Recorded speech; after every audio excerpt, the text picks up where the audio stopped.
This short video shows you how to upload your photo and bio to Padlet. So to get started, the first thing you want to do is click this plus sign, and you need to start by listing your name and put "I'm a future," fill in the blank.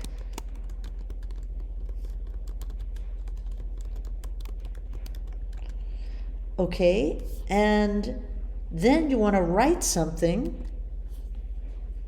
So I've put the text that I want to enter into Padlet here.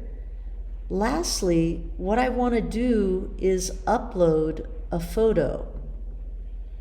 So I'm going to go to my desktop and I'm going to find a photo of myself, or in this case, Salvador Dali, to upload.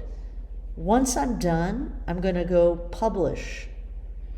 And that's as easy as it is to do. So you can also go back, and if you don't like what you wrote, you can edit your post by clicking edit. So that's it. That's all you need to know. And by posting by the deadline, you can earn 2 points of extra credit. Thanks for listening.